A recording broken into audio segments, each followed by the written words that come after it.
Hello viewers, you're watching the show Chat with Professional, the show that has been designed to x-ray the activities of professional individuals and corporate bodies.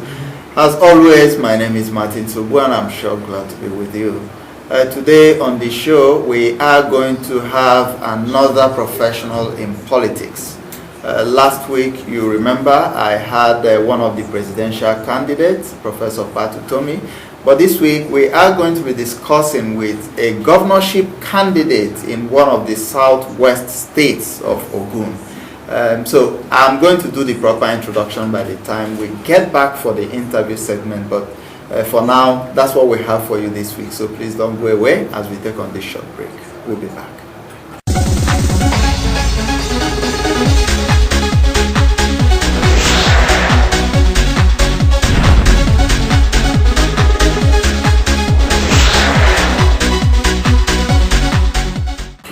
You're welcome back. You're still watching the show Chat to the Professional, and like I mentioned to you in my introduction, today we are once again discussing with another professional in politics. Like I said last week, you remember I had one of the presidential aspirants, Professor Patutomi, and then today I have the pleasure of being in the studio with another core professional, a chartered accountant, someone who has paid his dues both in private and public sectors of our economy. So join me now as I welcome Prince Gboyega Nasir. You're welcome to the show. Thank you very much. Now, we've had a lot of professionals recently coming into politics, and I know that Ogun State is one of the states where the governor assembled a great chunk of quality professionals, to assist him in what he does as the governor of the state. I'm also aware that you are currently gunning for the governorship of the state.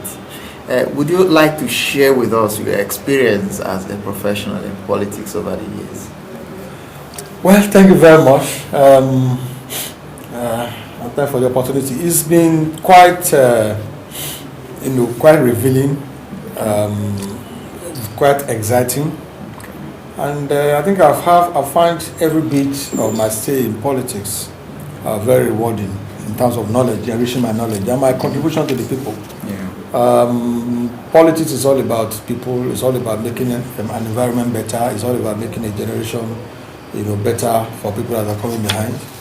And as a professional, what you are meant to do is to use your experience, your knowledge, as a professional, your exposure and everything that you have, and put it into politics. Okay. And then, of course, it was into governance. Mm-hmm. And then through that, you're not able to get, what you often refer to as good governance. And then they will do the democracy. Mm-hmm. I think that is exactly what has happened. I have had a good experience, like you said. I have a finance background, an accountant, stockbroker, investment banking, investment management. Those are all the things I was doing before coming in here. Okay. I've been here now for about 8 years. 7.5 of those 8 years, I have been involved in management of the state investment and marketing the state, as it were, to investors. Mm-hmm. And so that put me in a situation where I'm able to use my experience, my knowledge, now using in the state and know precisely where is it in the state that will have comparative advantage. Okay. And then how do we now invite the private sector into those areas so that we can enhance the economic development of the state and generate employment, generate development activities and all that. I think quite a lot of that has been done. Yes. As a matter of fact, in one of the interviews I had some time ago, where someone asked that what is the greatest challenge that you think you have in this job, I said it is to be able to use so many opportunities that we have around here. Mm-hmm. Because again, because of the background that we have, we find it easier to identify a lot of these opportunities. It is just be able to do that, and then we'll be able to get to where we want to get to. So it's been quite rewarding. I have enjoyed every bit of it. Thank you very much. Over the years, we've so much complained about things not being properly done in government. We've complained so much about mismanagement of resources and the economy in general. What would be your assessment of the performance of current set of professionals in government in Nigeria? Well, I think that on average they have done they've done their best. I think on average they've made a lot of difference. And I dare say that what we need is just how we can encourage a lot more professionals to come into the arena of governance. Okay. As you know, it is not very easy. It's very, very difficult, tricky. It's not as straightforward as you have in the private sector. Yeah. There are quite a lot of things that you cannot read in any books, until you get onto the field. Yes. But I think it is just to encourage people, professionals in all fields, that in spite of these challenges, they should know that we all have a responsibility to make this environment better than we met it. And I think that given the importance of government in the lives of an average African, I think the more professionals we have in that area, the better for us. Yes. Because then you'll be able to, put in your experience and your knowledge, what you have learned, into the art of governance. And one of the things that people also say is that one of the problems that our core politicians have is that they don't have a second address. Yeah. So pardon my language. You don't have a second address. You have. So when you have that, there's every tendency for desperation to get into what they're doing. In management, all manners of things we get into it. But if you're someone that knows that, look, push come to shove, I can always go and do something else. Yes. You will see a difference. So I think that professionals have tried their best. We might not have scored 100%. I agree with that. But I think on the whole, at least from my own experience in Ogun State, from what I've seen to some neighboring states, and even at the federal level, there are quite a lot of people that I give kudos to them about what they have done. We don't need to begin to mention names. Yeah. All right. Thank you. I know you are a first-class material, and our education sector, as it were, has suffered a whole lot, over the past few years with incessant strikes and all that. If given the opportunity, what would you do differently to enhance the quality of education in Nigeria? Well, thank you very much. What I have discovered from my own analysis is that we need a lot of reorientation in our environment. Okay.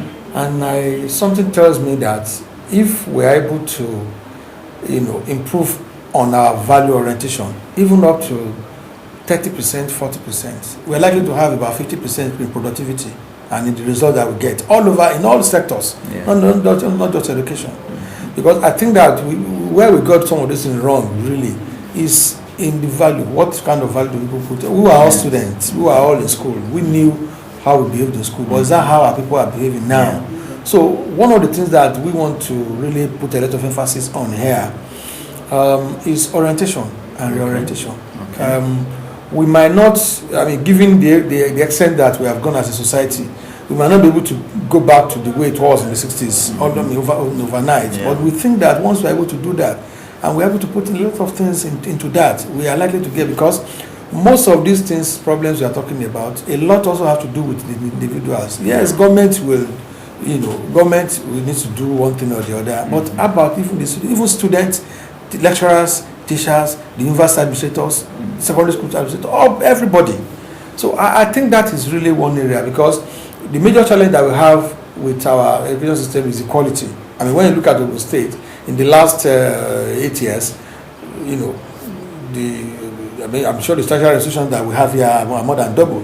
Yeah. We have opened about four polytechnics, one university of education, and so on and so forth. Mm-hmm. So in terms of the number of students, and all these things have been supported in one form or the other. Mm-hmm. But I think that the students, the parents, and the students themselves need to do a lot in order for us. This thing is meant to be a partnership. Yes. Really, it must be a partnership between the school and the student and the students and the families.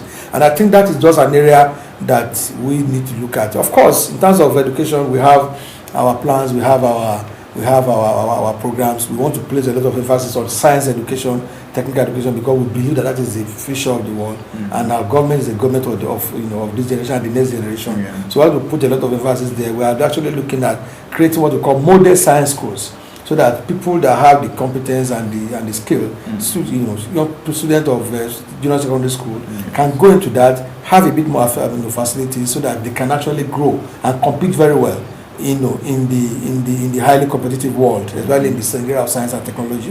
We have all that, but over and above that, in my opinion, is that we just have to continue to work on our orientation. Okay. This is very bad. It is really sad now what goes on in our schools, and this is not limited to government.